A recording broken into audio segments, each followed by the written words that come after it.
welcome to my channel. I'm Rebecca. I'm a spiritual medium and animal communicator. I want to talk today about something that has been apparent in my own life recently. I've just really kind of honed in on it and noticed it occurring, and it's also been coming up in client sessions. So I thought that I would share it because I'm sure that there are probably other people out there experiencing this as well, and just to gain a little bit of insight from spirit as to how we navigate through this. What I want to talk about is who we're living our lives for, if we're actually living our lives in the way that we want to. Now, it's quite a broad thing because obviously you have certain things in the societies that we live in that govern the way certain things can be done. And also if you have dependents at home, if you have children, if you have animals, if you have a partner, a lot of the way that your life is will integrate with theirs. And so you will kind of shape your life around that. And that's completely understandable. But what I'm talking about are like the smaller things and the things that we do on a daily basis where we are living not from ourselves, from the things that bring us joy and the things that, that light us up and make us feel good. We're living from a perspective of how does it appear to the outside world. And I'll give you an example. So I wanted to get a new eyeliner. And I've been thinking about getting some different colours because I generally always wear black or purple. And I wanted to get something different. And I found some cruelty-free makeup. And it comes in amazing shades. And I was like, oh, wow, there's all these really good shades. And I was looking at all of the swatches thinking, oh, what do the colours, what colour would I really like? And I really like this one colour that was quite bright, a little bit different from anything that I've had before in my makeup collection. And the minute I saw it, I saw the colour, I felt that moment of joy, that kind of the childlike joy of like, oh, I love it. But then I had this moment of, oh, it's probably a little bit bright, for everyday use. And, oh, am I a bit too old to be wearing that? And I caught myself in this moment of not doing something that brings me joy, but thinking about how it would be perceived by the outside world. And I'd originally thought, oh, no, I'll get the slightly muted version, a slightly darker version of this shade that I liked. But instantly, as I did that and I put it into my basket online, I felt myself, it was like being a child, just that disappointed, like slightly sad, shrinking feeling of, oh, well, that's probably what I should do. But it wasn't what my heart wanted. It wasn't the thing that brought me joy. And so as I got caught in this moment by my higher self of like, what are you doing? I had a little word with myself and was like, why do we do this? Why do we? The first kind of go-to is, what will other people think? Why do we do that? It's really sad. We've been conditioned so much by society to having an image. And I think it's particularly harder for women because in celebrity culture, women's looks are scrutinized so much. People are too fat, too thin. Have you seen their hair? Oh, they've changed their hair. Oh, that doesn't suit. Women are under the spotlight a lot more than men, I feel. And I've had this conversation with several men recently as well, just saying, do you guys go through this? Is it a similar thing where, you might pick things out and think, oh, but what will other people think? And, there is some outward thinking of like, should I wear this? But generally, the response that I've been getting from men is mostly that no, they don't really think about that because that's who they are. And if they, they want to wear that, they wear it. If they feel comfortable in that, they wear it. They don't think about the outward perspective of, other people's perception of them in the same way that women do, which I find very interesting. And so I had this moment of, what are you doing? And so I'd left it for a few minutes. Excuse me. I came down and I made a coffee, and I was like, no, sorry, I'm going to do it. I'm going to get the colour that I wanted.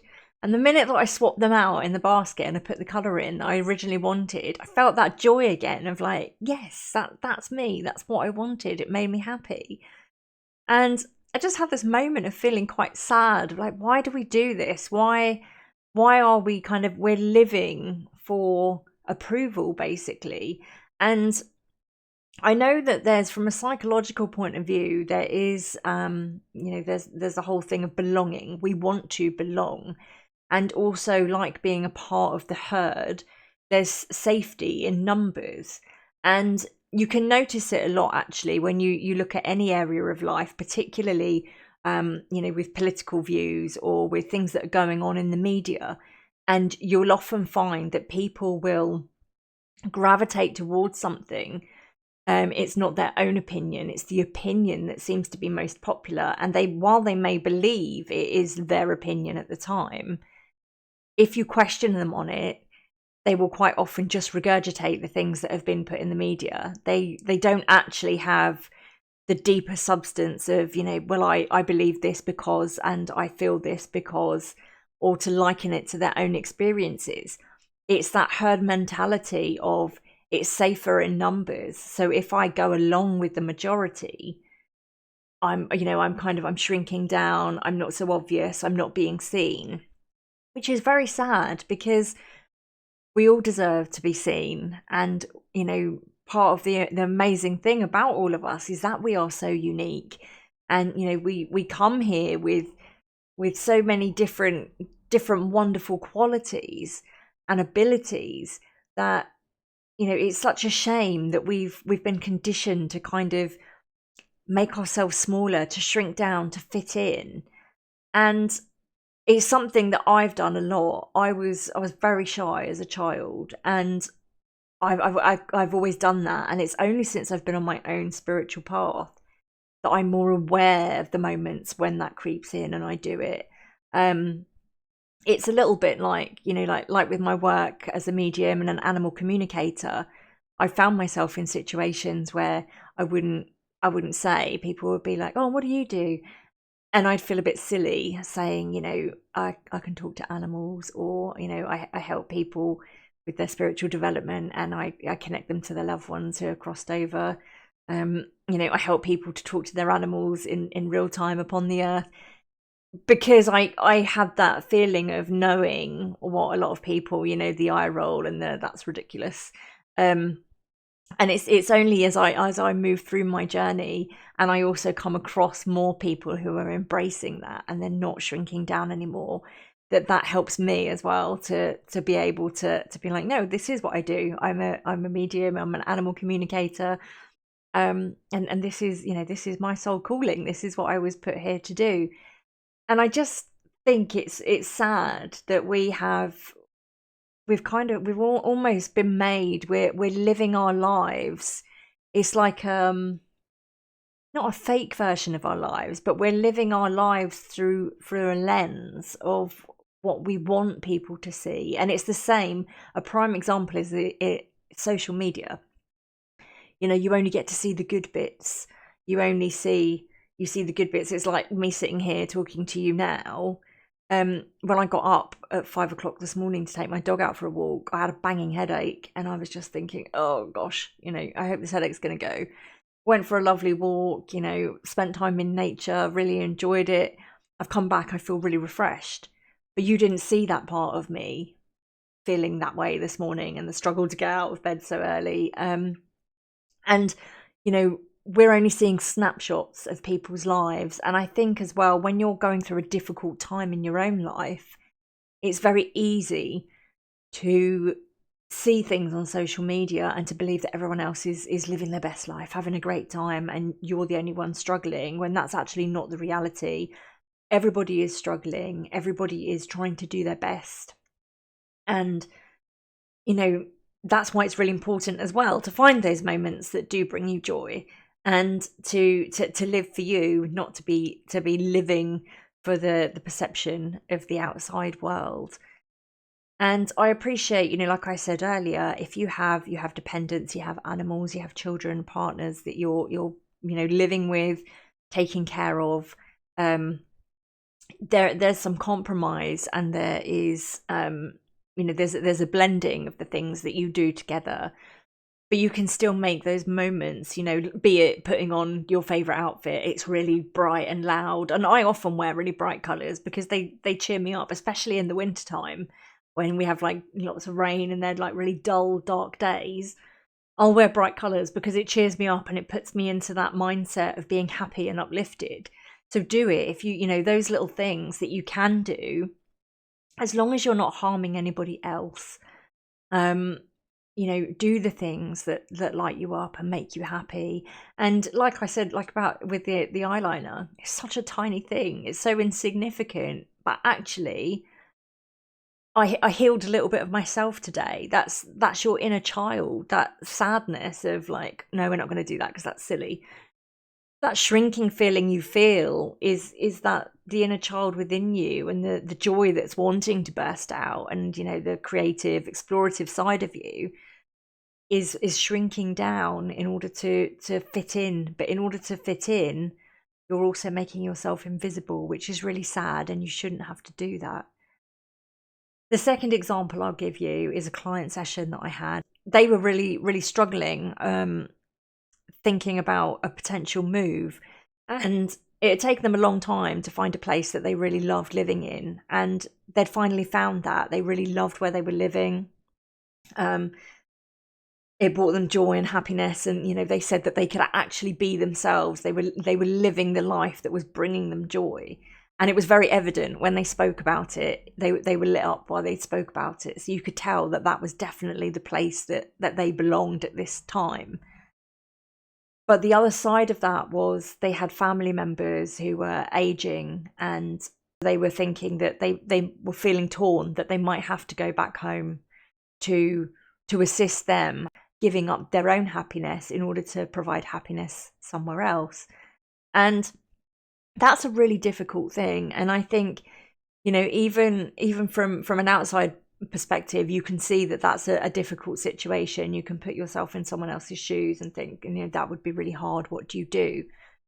But in those situations, it's about not making a snap decision, about trying to find balance, trying to find compromise. You know, if that person's not so far away, are you able to share that burden with a family member? Or you know, are there caregivers that could also assist and come in? Are you able to stay living where you're living but also make a trip, you know, as often as needed?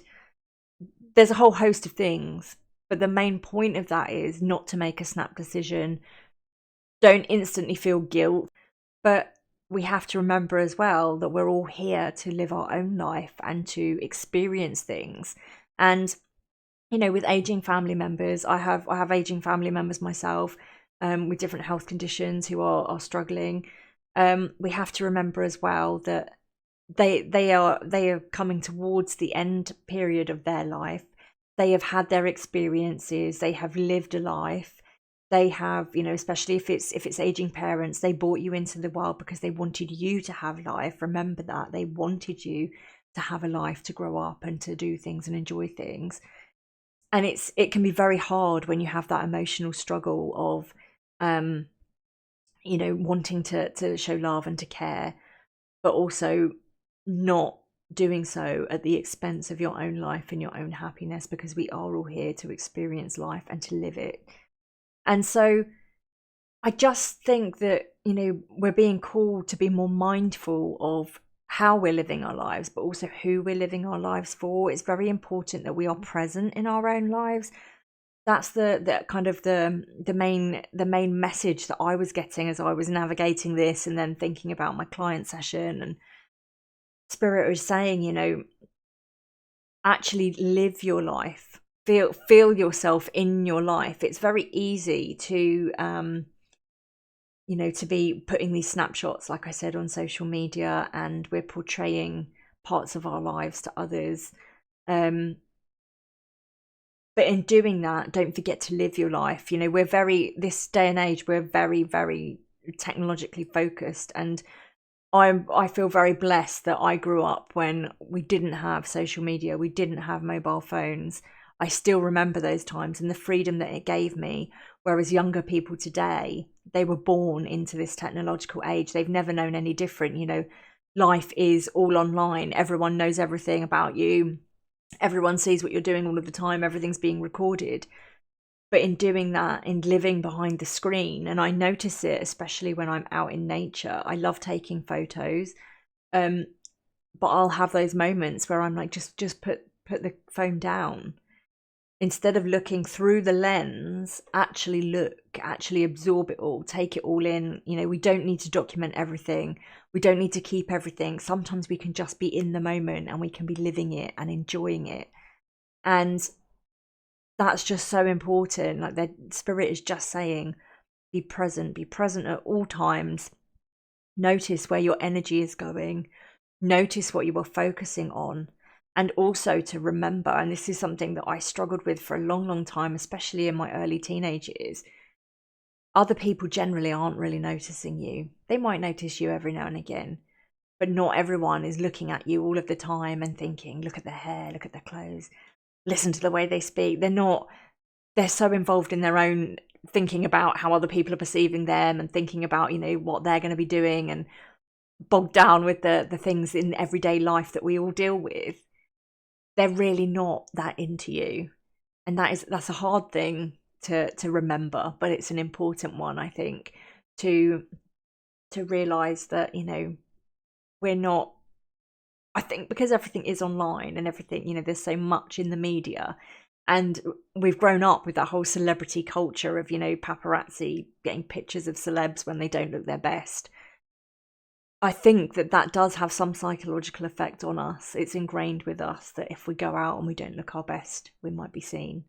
Or, you know, what if I pronounce a word wrong when I'm recording a YouTube video? And I had that at the start with my videos. Sometimes I don't pronounce things properly. And it still bugs me. If I find out later that I'd said something wrong, it still bugs me. But most of the time people don't notice it. You notice it because you're really attuned to it, but most of the time people don't notice it. And everyone does these things. This is, you know, that's the thing. Everyone has a bad hair day. Everyone sometimes wakes up looking really tired and not refreshed. You know, everyone's experienced that. We're not alone. And I think, you know, we have to remember, in this whole wanting to be part of the herd and being accepted, shrinking ourselves down, that actually we are still part of the herd, because we're all going through these, you know, navigating these difficult times as well, and not feeling our best, and just trying to show up and to get through the day sometimes is, you know, is hard enough without feeling that you want to, you know, you need to be seen by everyone by being online constantly. And I think also that's a difficult trap. I think I've spoken about it before with the algorithm, particularly on platforms like Instagram, where, you know, if you don't post continually, the algorithm doesn't push your content out to other people. And I think that's very toxic. I think that, you know, it's okay not to always show up. You know, as long as you're showing up for yourself, you don't have to show up for everybody else or for anybody else. You know, if you've got children or you've got animals, you're having to show up for them as well, because they're dependent on you. Sometimes that's enough. You don't have to show up for the wider world as well. You don't, because everybody is navigating life in their own way. And as I said earlier, as long as you're not harming other people with the things that you're doing, you know, find those moments that bring you joy. Do what you can do, what you feel able to do in a day, and don't put too much pressure on yourself. So I just wanted to share that today with you, just because it's come up in my life and I was made hyper aware of it, and I was like, no, I'm not doing that to my inner child. I'm letting my inner child have that moment of joy, and to pick the bright crazy color because that makes her happy. And, you know, and I know it will make me happy when I get to receive it and try it out. I know it will make me happy, and that's all that matters. Life is about exploring, experimenting, finding joy, and just navigating everything. So I hope maybe that's helpful to you today. If you are feeling a little bit like you have been living your life based on other people's perceptions rather than living for you, find your joy, embrace yourself, and just show up when you can. Show up for you first before anybody else. Thank you for listening. If you do like my animal communication content, or you're more interested in animal communication, my other channel is The Words of the Wild, where I connect with animals, talk about our animal companions, and connect more deeply to Mother Earth as well. If you do like my content on both channels, please do like, share, comment, and subscribe. And I will speak to you again in another video. Take care.